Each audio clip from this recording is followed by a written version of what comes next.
The orbital research station Kepler-9 hung in the silent void above a dying red star, its white lights flickering against the endless black.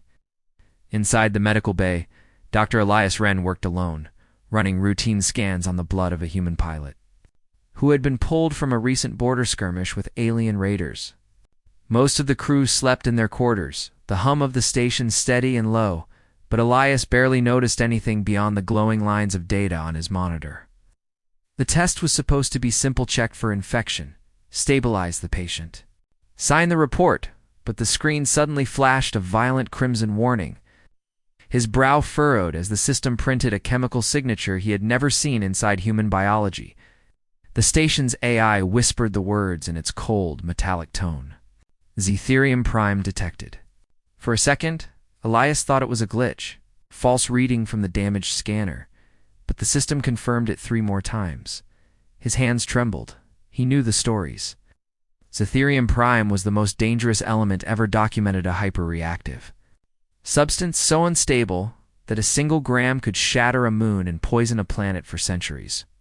It was believed extinct, the last known reserve sealed in the deepest vaults of the Alien Councils centuries ago. No alien lab, no human scientists, no known process could make it. And yet here it was, not in a machine, not in a mineral sample, but flowing quietly in the veins of a human being lying unconscious a few meters away. Elias stepped back from the console, a chill running through him. If the Varelli Syndicate, the ruling alien coalition, ever learned this, they would not just seize the patient. They would erase the entire human race to remove the threat. Forever.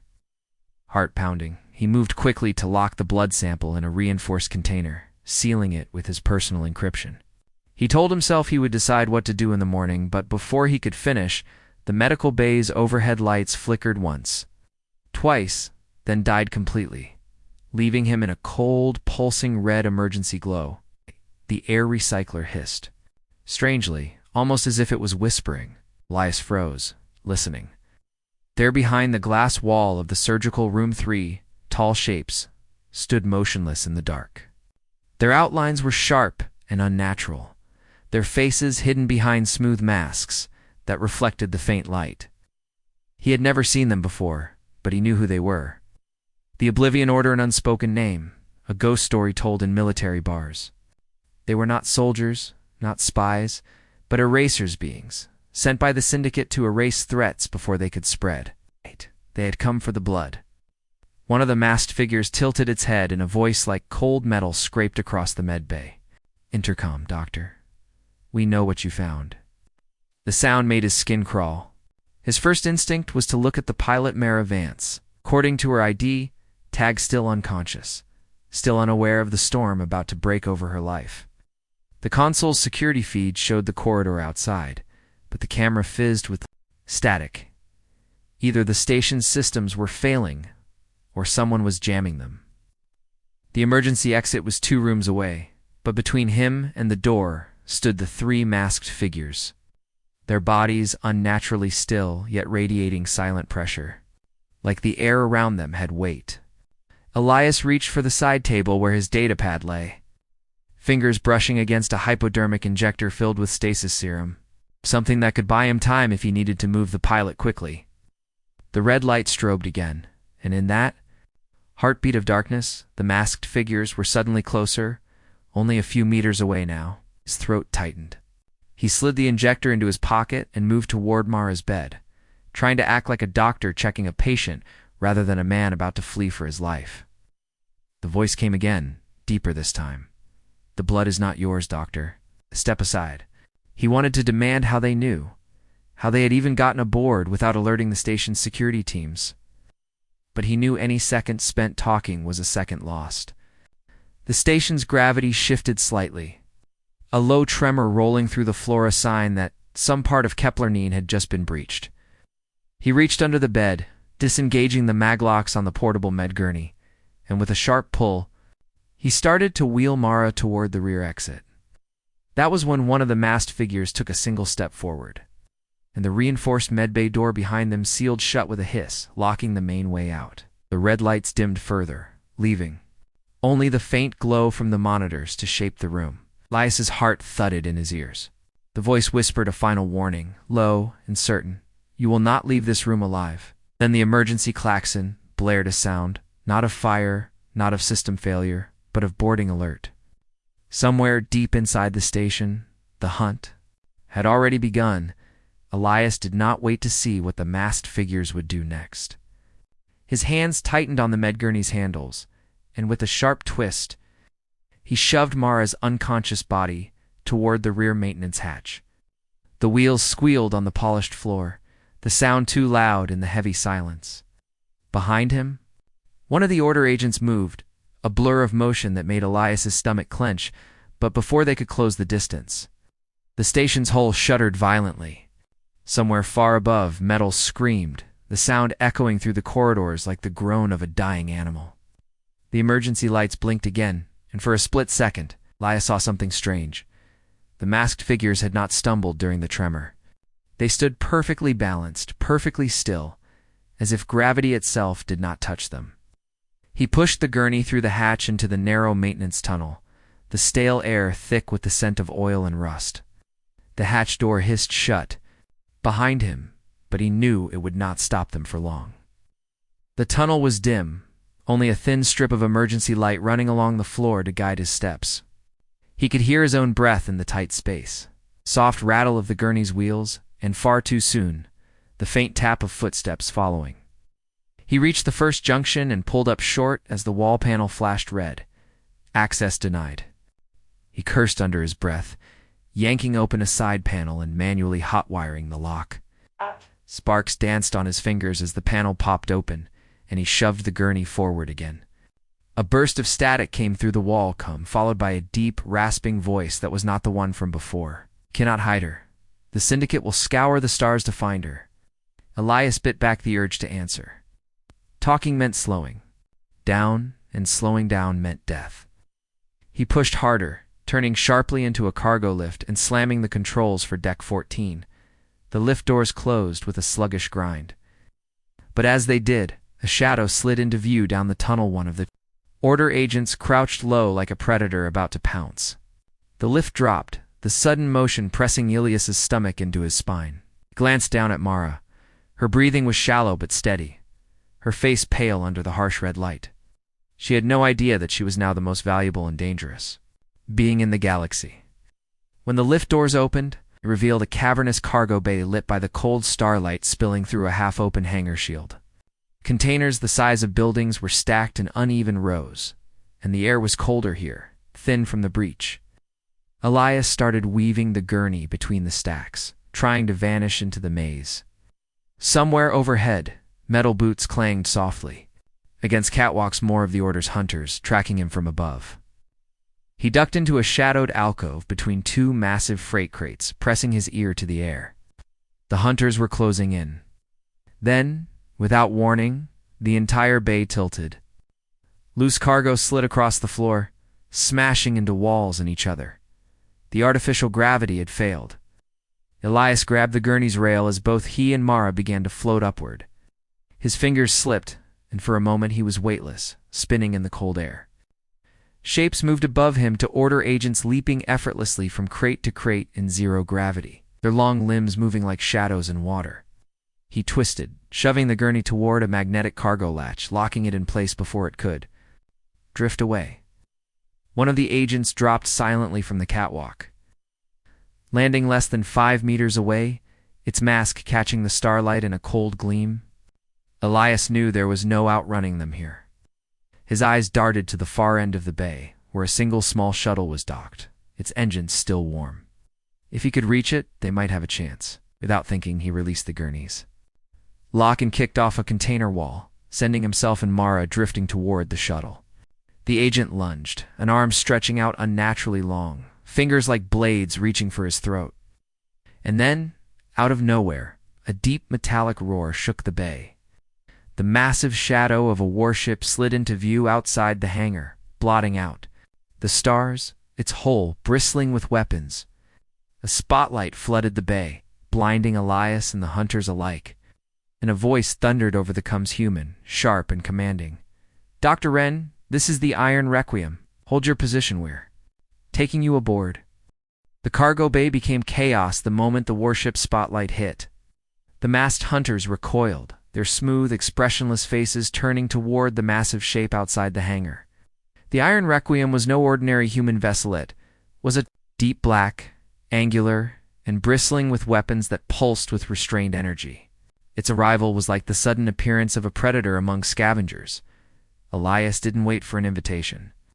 Using the blinding light as cover, he shoved the gurney toward the half-open hangar shield. The warship's docking clamps extended, like metal arms, punching through the vacuum to latch onto the station. Magnetic locks sealed with a heavy thud, and a boarding bridge hissed open, flooding the bay with warm air and gravity just as the Oblivion Order lunged forward. Elias felt the weight slam back into his body as his boots hit the deck, almost buckling under the sudden shift. Two human soldiers in black armor sprinted down the boarding bridge, rifles snapping up to fire bursts of blinding plasma. The first Order agent took the hit without slowing, its armor absorbing the blast.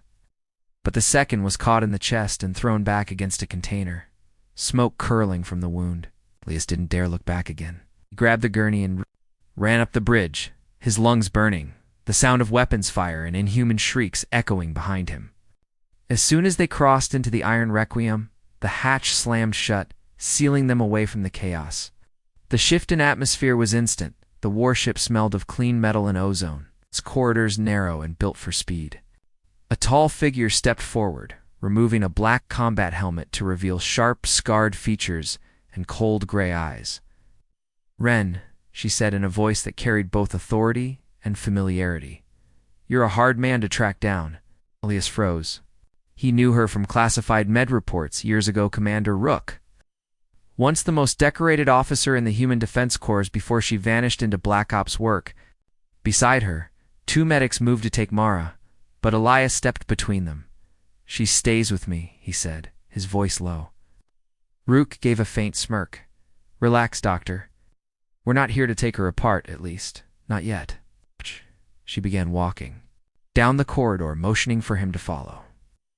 The ship rumbled as its engines fired, pulling away from Kepler-9, through a side viewport. Elias saw the station shrinking against the stars, its once pristine surface now dotted with scorch marks. "You know what she is?" he asked finally, catching up to Rook. Her smirk faded. "I know enough. The Council has been hunting for a human like her for decades. Your blood test just confirmed what they suspected." Elias's pulse quickened. "You're saying the government already knew?" Rook stopped in front of a reinforced blast door, turning to face him fully. "Doctor, humanity didn't stumble into the stars by chance. The first jump drives, the first defense fields, they all came from one thing, Xytherium. And until now, we thought it was gone. But your pilot here? She's carrying the purest source in the galaxy. Do you understand what that means?" Elias did, but he didn't want to. It meant humanity had been sitting on the deadliest weapon in the universe without even realizing it. Before he could speak, alarms blared through the ship. The AI's calm female voice announced, "Multiple hostiles inbound. Oblivion Order vessels in pursuit. Impact in 90 seconds. Rook's jaw tightened. "Get her to the medbay. Now." But Elias hesitated because Mara's skin was warm under his hand. Far too warm. When he looked down, he saw a faint red glow beneath her veins, pulsing like molten metal. Rook noticed it too. Her voice dropped. "Doctor, tell me that's not what I think it is." Elias swallowed hard. They must have done something to her back on the station. They started the reaction. Rook's eyes narrowed. "Then we don't have much time." Outside the viewport, the darkness bloomed with enemy fire as the Order's sleek.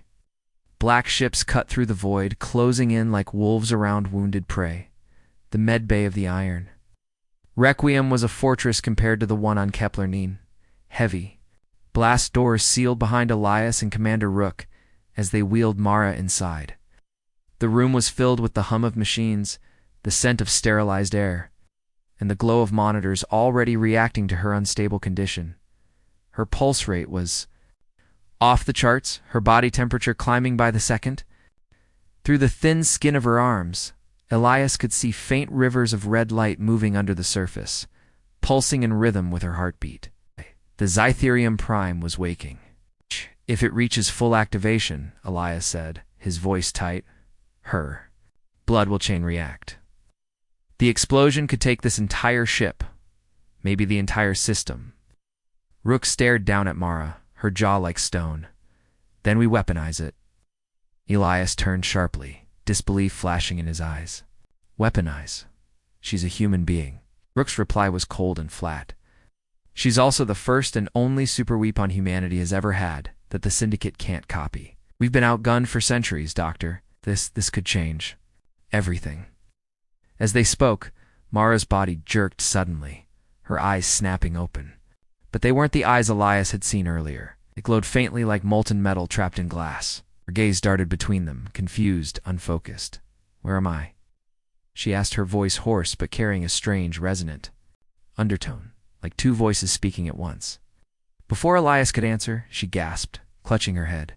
Images began flashing in her mind, not her own memories, but visions of alien cities burning, massive fleets shattering in the void, and the screams of countless species echoing through the dark. She didn't understand how she knew these places, but each vision felt real, as if she had lived them in another life.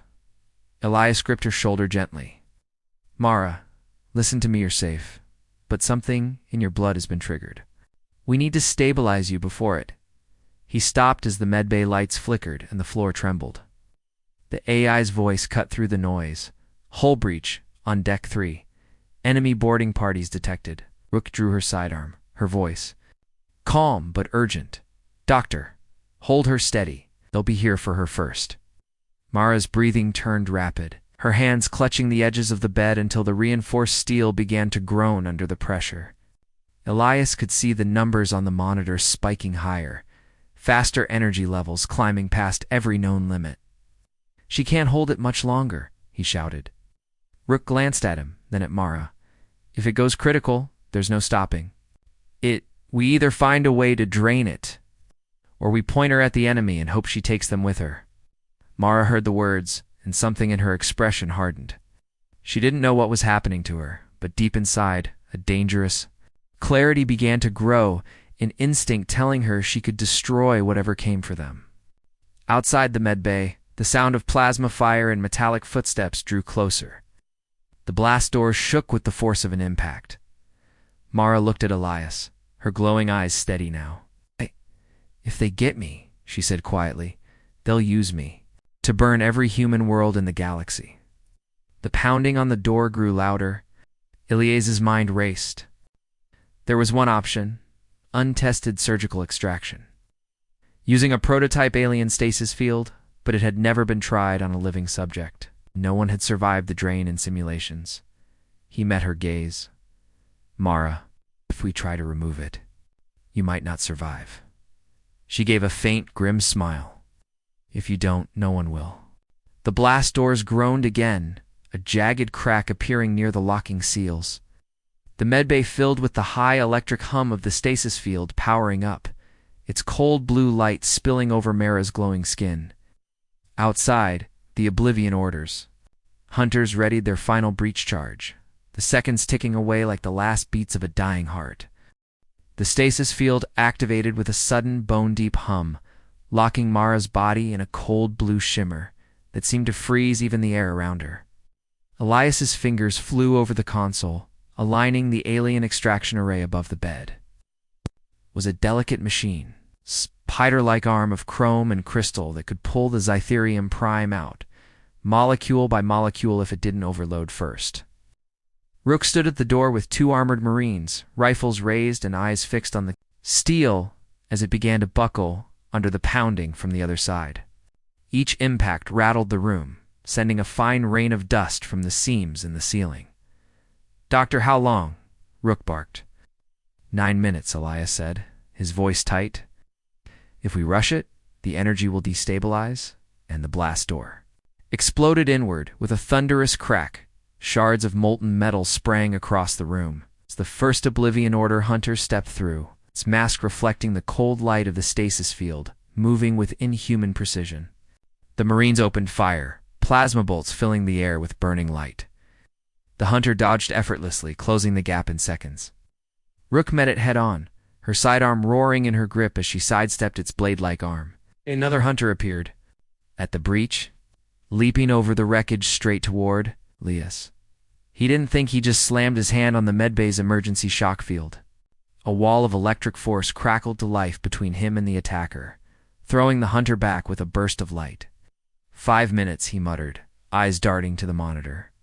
The extraction had begun thin threads of molten red light were pulling upward from Mara's veins into the crystal containment tube. Her face was pale, her breath shallow, but she didn't cry out. The stasis field kept her frozen in place. Then the ship shook violently as an explosion ripped through a nearby deck. The AI's calm voice announced, "Multiple Syndicate warships have entered weapons range, hull integrity at 84%. Rook cursed under her breath, firing a final shot that dropped the first hunter, its mask cracking to reveal a twisted, silver-skinned face beneath. The second hunter lunged again, this time slicing through one of the extraction conduits. Elias's heart seized. No, enough! We lose containment. The crystal tube flared dangerously bright, the raw Zetherium inside pulsing like a heartbeat. With no time to think, Elias grabbed a secondary injector from the console and stabbed it into the severed line. Rerouting the unstable energy into a portable containment pod, his hands burned from the heat as he locked the pod into place. 2 minutes, he gasped, sweat dripping into his eyes. Rook kicked the last hunter back through the breach and slammed her fist on the door control, sealing the emergency blast shutters. The medbay went quiet, except for the hum of the extraction. Finally, with a high, crystalline chime, the array powered down. Stasis field flickered and collapsed, leaving Mara limp on the bed. Elias checked the readout, 70%. Of the Zetherium Prime had been removed. The rest remained inside her, unstable and unpredictable. Before he could speak, the AI's voice returned, sharp and urgent. Warning. Varelli Syndicate fleet has surrounded the vessel. Demand for surrender. Issued 30 seconds to compliance. Elias looked to Rook, his pulse racing. Her expression was unreadable. They want her, she said. They'll kill every human in this sector if we don't hand her over. Mara stirred weakly, her voice a whisper. Then we don't let them take me.